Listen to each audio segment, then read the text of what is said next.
ওয়াহিদ, শোনা যাচ্ছে?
আসসালামু আলাইকুম।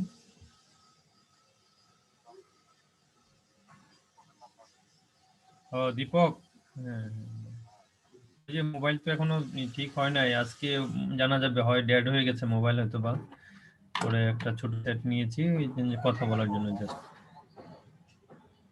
সেটে সেটে পরে সিম তুলে আরেকটা সেট নষ্ট হয়ে গেছে মনে হয় কি। হ্যাঁ, হ্যাঁ, না তাহলে মুভ করার দরকার নাই। তো তুমি শুধু নিবিনকে একটা ফোন দিবা। আমি তো 11টার দিকে সাবমিট করবো। 11টার, হ্যাঁ, হ্যাঁ, হ্যাঁ, তুমি ইয়াতে ওয়েবসাইটে দেখো, ডিপার্টমেন্টের হেড লেখা আছে। আর নিবিনের নাম্বারও আমার সেট থেকে চলে। আমার তো সেট কারো নাম্বার নাই এখন। তুমি যে ইয়ে করছো, কল আসে নাই নাম্বার। আচ্ছা, অফিসে গিয়ে আমি ওটাই ম্যানেজ করতে পারবো। আর তুমি ওয়েবসাইটে দেখো। হ্যাঁ, হ্যাঁ, ওয়েবসাইট থেকে দেখো। হুম, হুম, হুম। ভালোভাবে বলবা যে আমি তো ওখানে স্টুডেন্ট ছিলাম, আমি দীর্ঘদিন যাবত ইয়া করতেছিলাম। এখন আমি এতে সোশ্যোলজিতেই করবো। অন্যান্য স্যারদের সাথে পরামর্শ হয়েছে, জাকির স্যারদের সাথে বলবা। পলিটিক্যাল একটা ব্যাকগ্রাউন্ড দিবা, বুঝছো না? তারপরে তুমি বিআরসিতে আছো, এখানে তার হাজবেন্ড কিন্তু ইয়ার অ্যানাটমি টিচার রফিক ভাই। বলবো যে আমি বিআরসিতে আমরা প্রজেক্ট দিই। এগুলো দিলে মানে এগুলো একটু টুক ফলাইলে দেখবা যে গেট গেট করে তাড়াতাড়ি করে ইটাকে নিয়ে নিবে আর কি। হ্যাঁ, এখানে তো সব স্যার প্রজেক্ট সাবমিট করে বিআরসিতে আছে। আমি এরকম ইন্ট্রোডিউস দিয়ে, বুঝছো, মোটিভেশনটা এভাবে দিবা। হ্যাঁ, অসুবিধা নাই। হ্যাঁ, আসে আমার স্টুডেন্ট, আমি ক্লাস নিয়েছি তাকে, বুঝছো। কিন্তু এখন তো ডিপার্টমেন্টের হেড বুঝি। তারপরে বাপ হচ্ছে জামাতে, সে করে বিএনপি, হাজবেন্ড যদি আওয়ামী লীগ করে, বুঝছো না, ওই পলিটিক্যাল ব্যাপারগুলো আর কি বেশি ইয়ে করে। এই জন্য ওই যেটা রফিক, অ্যানাটমি রফিক, টাঙ্গাইল বাড়ি। হুম, টাঙ্গাইল। ফর্সা করে অ্যানাটমি রফিক। সেও প্রভুষ ছিল এক হলে। আমি যখন প্রভুষ ছিলাম সেও প্রভুষ ছিল আরেক হলে। বলবা, এমনি বলবা যে আমরা তো প্রজেক্ট দিই, আমরা তো বিআরসিতে, বাংলাদেশ এগ্রিকালচার রিসার্চ কাউন্সিলের ফার্ম গেট এডিটর। তাই না? তাহলে তো ভালোই হলো। হুম, হুম।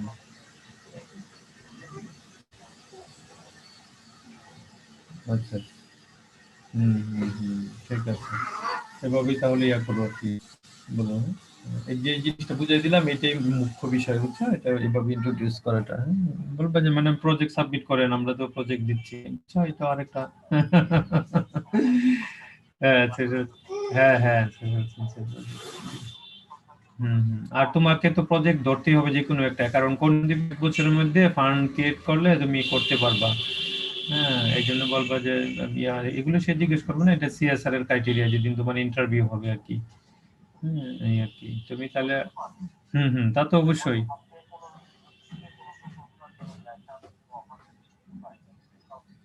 হুম, হুম, হুম, তা তো অবশ্যই। না, আমি তো তোমাকে রিকমেন্ড করবোই। তুমি অ্যাডমিশন না নিলে তো আর কোনো ফান্ড পাচ্ছ না, এটা হচ্ছে বড় বিষয়। অ্যাডমিশনটা নিলেই তুমি কি হুম, হুম, হুম। হ্যাঁ, হ্যাঁ, হ্যাঁ। না, এর এর আগেও তোমাকে সিএস স্যারের নাম্বার দিব। সিএস স্যারের সাথে কথা বলবা যে স্যারের। হ্যাঁ, হ্যাঁ।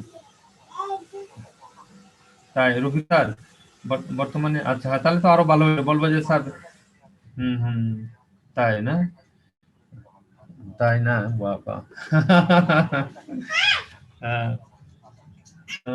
অনেক স্যার, অনেক তো ইয়া। এই গোয়া কি নিয়েছেন, গোয়া? ওকে নিয়ে যান, আমি এখানে ক্লাস নিচ্ছি তো। হ্যাঁ, অসুবিধা নেই। হ্যাঁ হ্যাঁ, শিওর, আমি জানি। Thank you.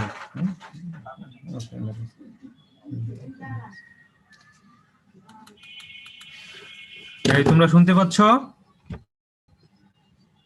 ছাত্ররা শুনতে পাচ্ছ? রেসপন্স করো। জি স্যার, শুনতে পাচ্ছি। ওকে, আজকে তোমাদের এই যে নতুন চ্যাপ্টার যেটা আর অ্যাসাইনমেন্ট নিয়ে আজকে কোনো কথা বলবো না, নেক্সট ক্লাসে। হ্যাঁ, আজকে শর্ট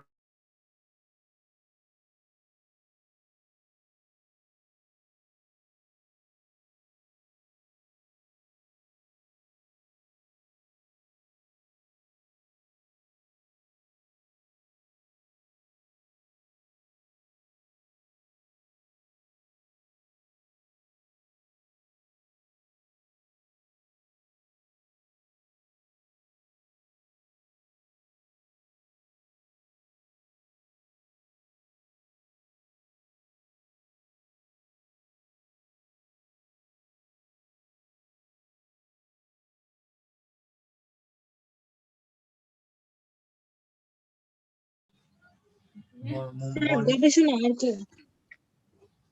হ্যাঁ বলো। স্যার কোন বিষয়ে বিশদ ভাবে বিশ্লেষণ করা জানা গবেষণা।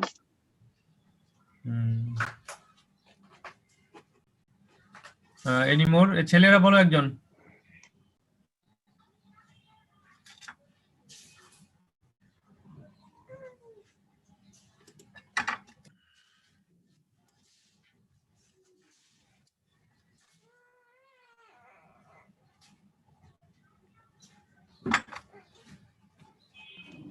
স্যার সিস্টেমেটিক ইনভেস্টিগেশন কোন একটা বিষয়। ওকে, কেন রিসার্চ কেন করব বলো? স্যার কোনো একটা তথ্য স্যার অলরেডি সেটা মানে প্রতিষ্ঠিত আছে, এর উপরে নিজের মতামত বা নিজের কাজ করে যে এই মতামতগুলো প্রতিষ্ঠা করা হয়, ওইটাই তো মনে হয় স্যার। অলরেডি প্রতিষ্ঠিত আছে একটা বিষয়, আর কেন প্রতিষ্ঠিত নাই সেগুলো কি আবিষ্কার করা যাবে না? জি জি স্যার, স্যার, যাবে নতুন কোনো যাবে আবিষ্কার স্যার। করার প্রক্রিয়া বা সেটা স্যার অনুসন্ধান করার প্রক্রিয়া বুদ্ধিভিত্তিক ভাবে। এটাই তো ফান্ডামেন্টাল রিসার্চ। জি স্যার।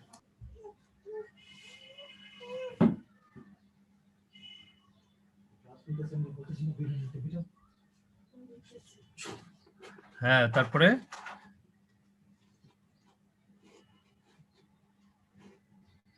কি তোমরা কি তোমাদের ইচ্ছা আছে গবেষণা করার?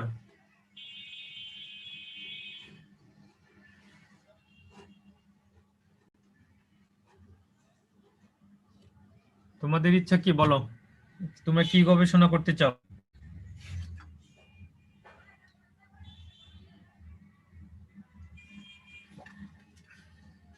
স্যার পোস্ট হারভেস্ট লস নিয়ে স্যার।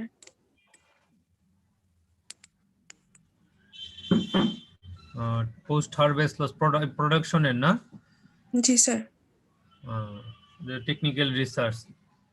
সোশ্যাল সায়েন্সের দিকে কেউ রিসার্চ করতে চাও, যেটা সমাজকে বা দেশকে জাতিকে মানে ডিরেক্টলি কোনো কিছু দিতে পারবা? যে সোশ্যাল ক্রাইসিস গুলো আছে, হ্যাঁ, গবেষণার তো অনেক প্রকার আছে।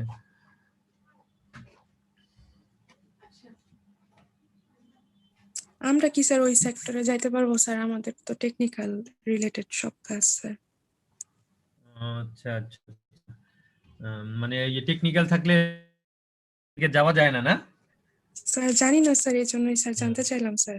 না, যাওয়া যাবে। এখন তো মাল্টি ডিসিপ্লিনারি ইন্টারডিসিপ্লিনারি যুগ। তুমি শুধু মনো ডিসিপ্লিন একটা টেকনিক্যাল সায়েন্স জানলা বাট অন্য কোনো কিছু জানলা না, তাহলে কিন্তু মার্কেটে তোমার ডিমান্ড থাকবে না।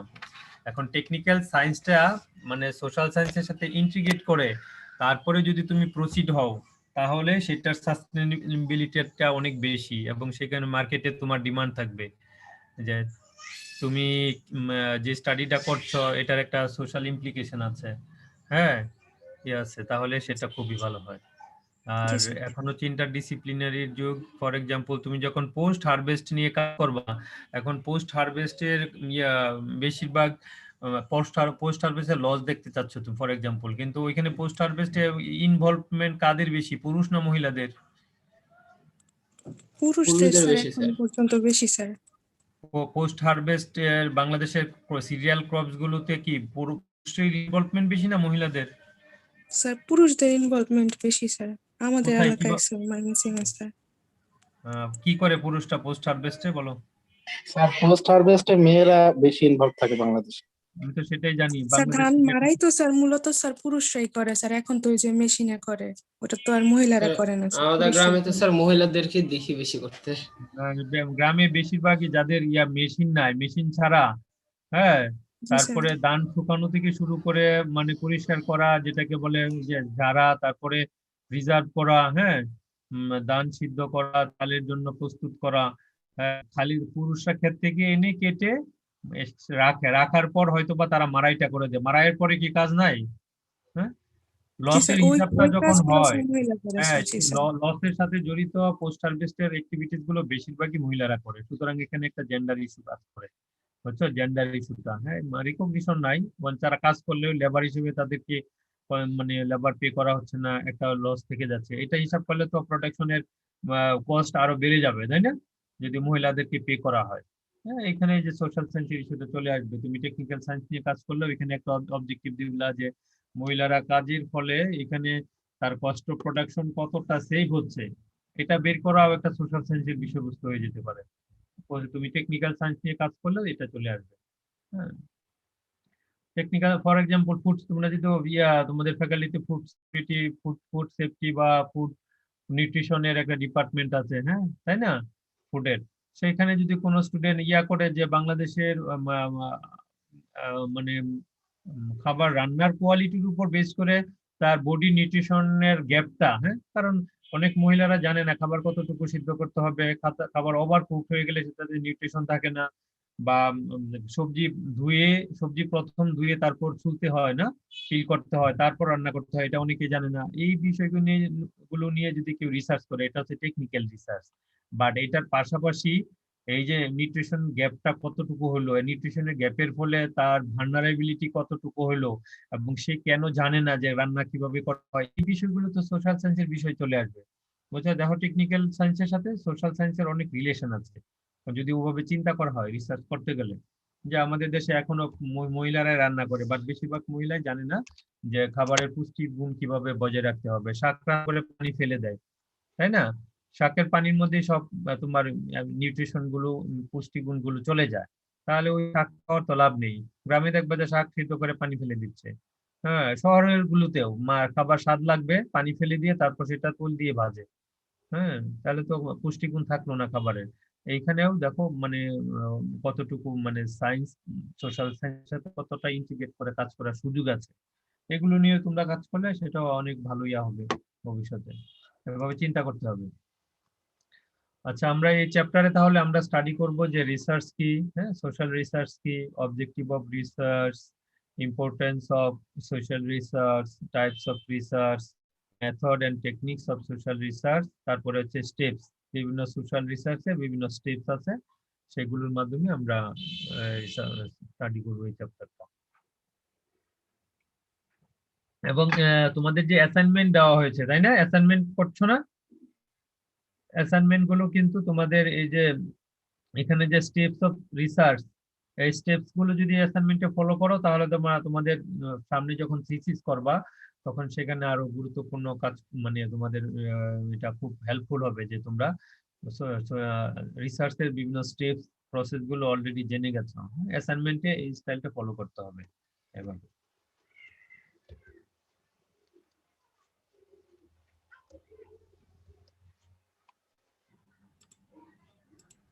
অরিজিন অফ দা ওয়ার্ড, মানে রিসার্চের ওয়ার্ড মূলত এই যে ফ্রেঞ্চ থেকে, ফ্রেঞ্চের একটা ওয়ার্ড রিসার্চি থেকে আসছে। হ্যাঁ, এটার মিনিংটা এরকম হচ্ছে travel to through or survey, মানে সার্ভে বা জরিপে যাওয়ার মতো। হ্যাঁ, এমন একটা মানে সামনের দিকে তুমি ট্রাভেল করছো যেখানে তোমার সার্ভের মাধ্যমে তুমি কিছু ইনফরমেশন পেয়ে যাবা। হ্যাঁ, আর ইনফরমেশন পাওয়ার উদ্দেশ্যটা হচ্ছে যে নতুন নতুন তথ্যগুলোকে বিশ্লেষণ করে, হ্যাঁ, সিস্টেমেটিক ওয়েতে একটা কনক্লুডিং রিমার্কে আসা বা একটা থিওরি ডেভেলপ করা, একটা কনক্রিট আইডিয়া ডেভেলপ করা, সেগুলোর মাধ্যমে কিন্তু রিসার্চ মানে পুনর সার্চ করা আর কি। আচ্ছা, রিসার্চ শব্দের মাধ্যমে বোঝা যায় যে রিসার্চ মানে এটা পুনর্ভাবে একটা অজানা কোনো বিষয়বস্তুকে তুলে নিয়ে আসা নতুন করে, হ্যাঁ, নতুন করে আনতে হবে, তাহলে সেটা হবে মৌলিক গবেষণা, হ্যাঁ, বেসিক গবেষণা হবে, ফান্ডামেন্টাল গবেষণা হবে। মানে অলরেডি রিসার্চ হয়েছে সেটার উপর রিসার্চ করা যায়, হ্যাঁ, সেটা তোমার রিভিউ হিসেবে ট্রিট করা যায়।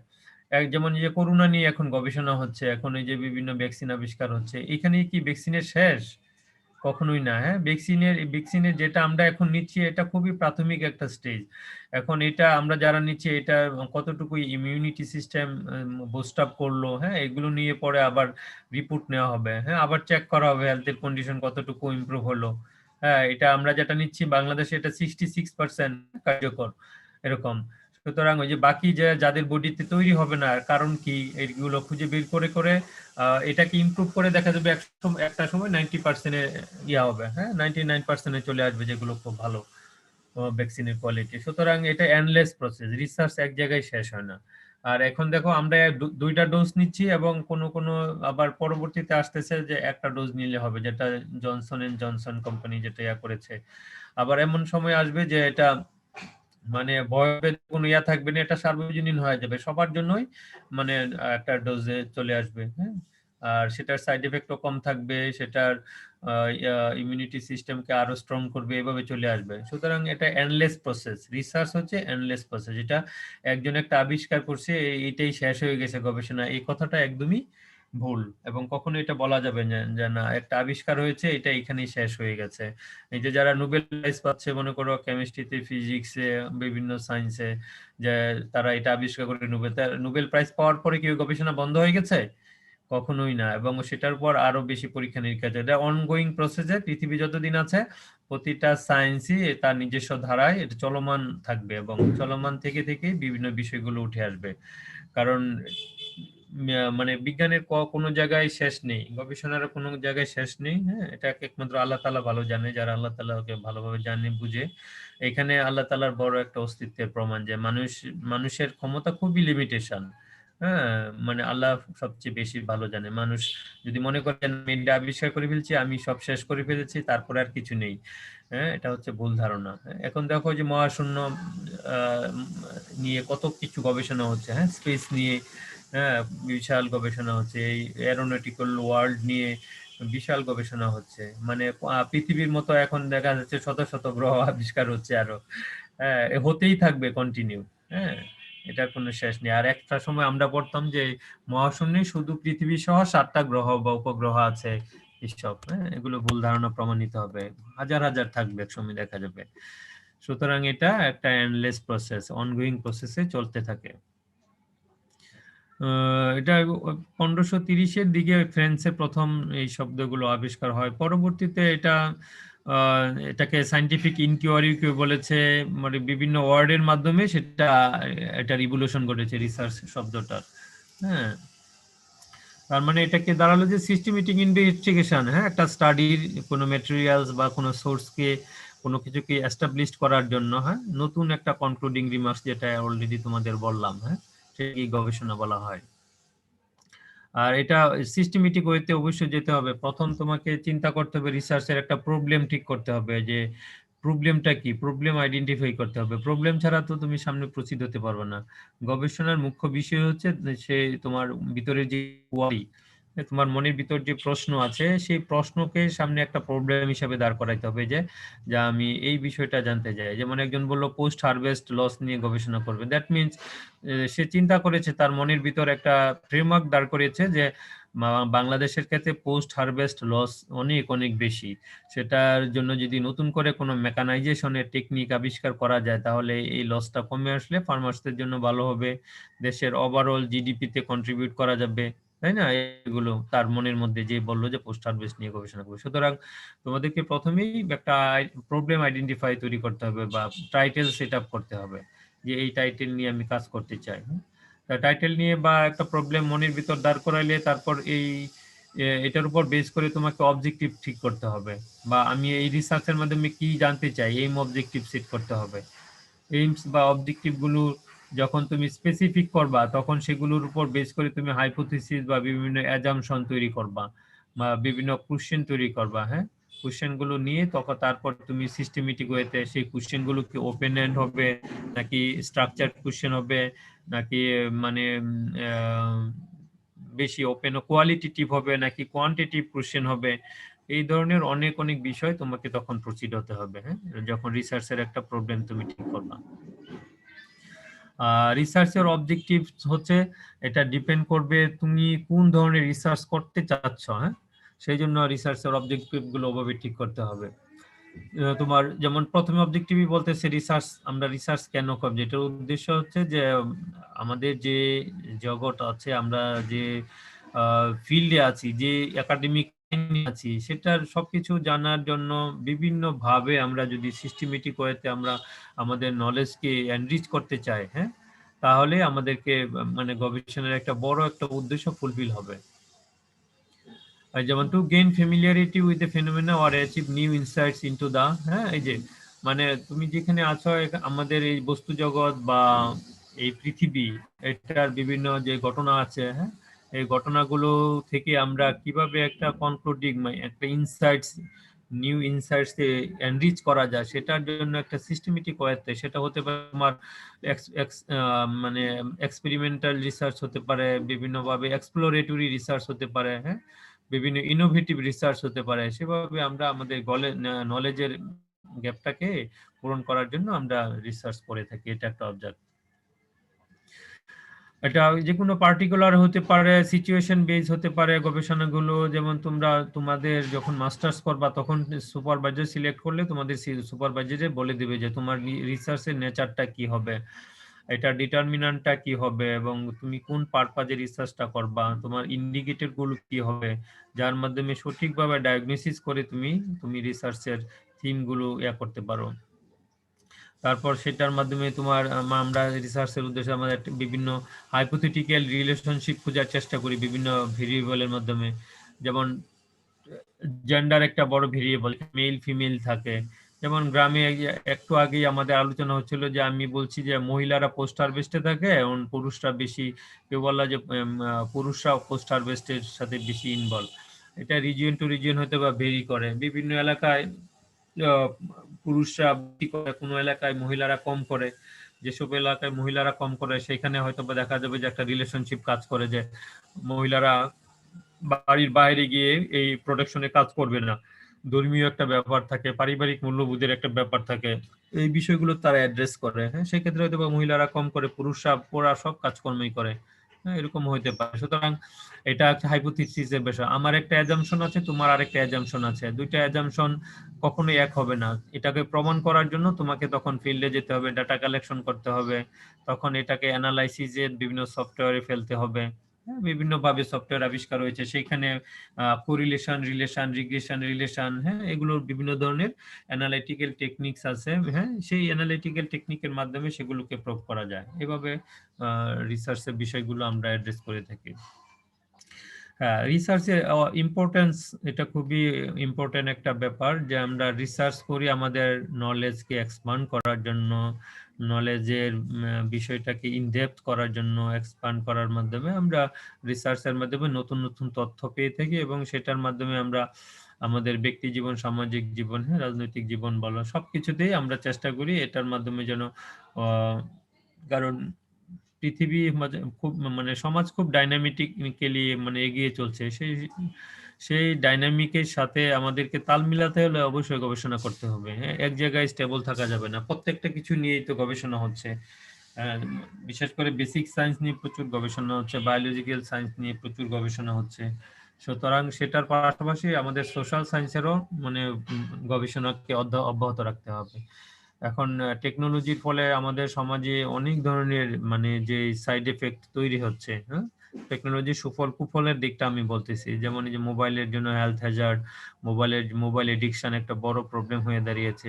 তো এই এডিকশন গুলো কিভাবে কমিয়ে নিয়ে আসা যায়, হ্যাঁ, টেকনিক্যাল সায়েন্সের পাশাপাশি সোশ্যোলজিস্ট বা সোশ্যাল থিঙ্কার যারা আছে তাদেরকে চিন্তা করতে হবে যে না, হেলথের জন্য ঝুঁকি, রাতে বেশিক্ষণ মোবাইল ইউজ করা যাবে না, মোবাইলের অনেক সাইড এফেক্ট আছে শরীরের জন্য, চোখে মানে হেলথের জন্য তো আছেই, পাশাপাশি সামাজিক অন্যান্য বিষয়গুলো দেখো ওপেন করে দেওয়ার জন্য যে রেপ বেড়ে গেছে, দর্শন যেটা সেটা বেড়ে গেছে, ইন্টারনেটের অ্যাবিউজ যেটা আছে সেটা মানে উঠতি বয়সী যারা আছে, টিনেজার্স যারা আছে, এইগুলো হেলথের উপর ইম্প্যাক্ট করতেছে, আবার একদিকে আবার ইনডাইরেক্টলি ডিরেক্টলি অনেক ক্ষেত্রে সমাজের উপর ইম্প্যাক্ট করছে।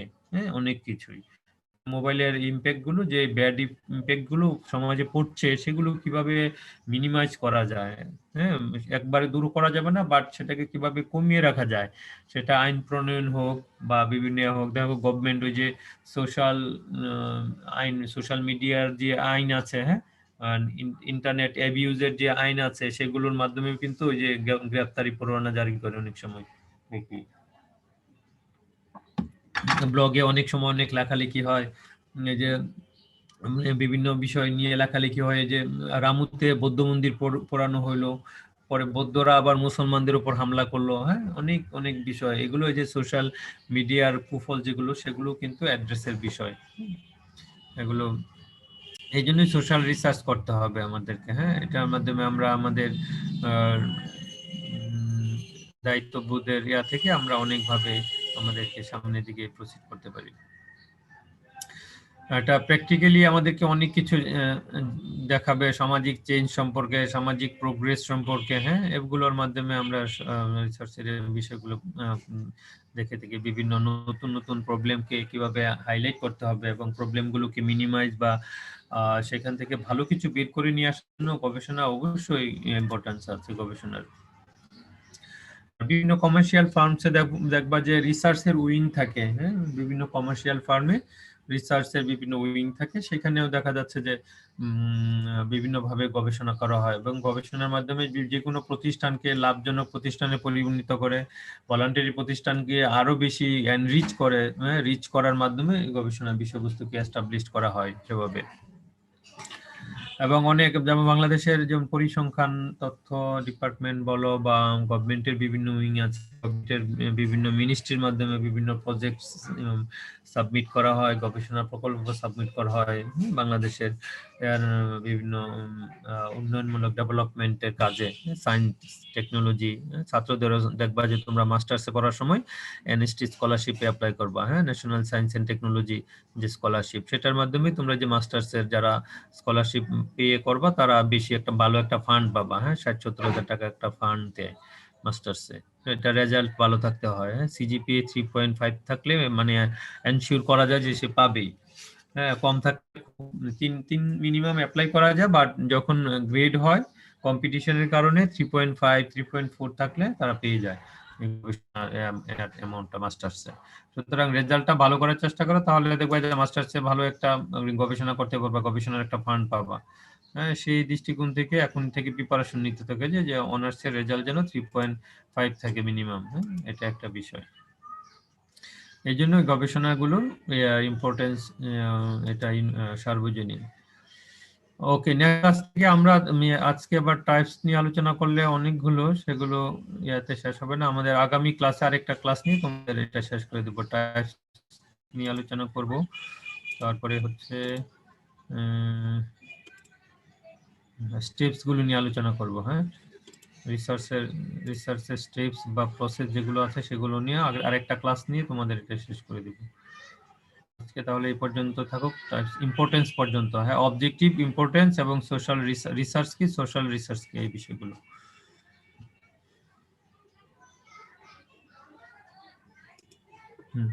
এখন বলো, তোমাদের আর 2 মিনিট আছে, কেউ কোনো প্রশ্ন করতে চাও?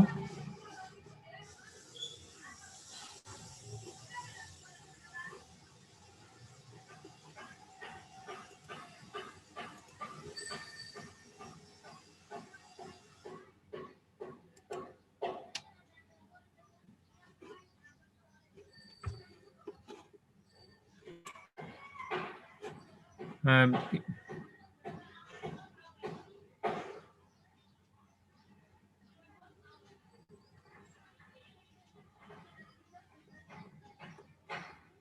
আনমিউট করে প্রশ্ন করো কেউ।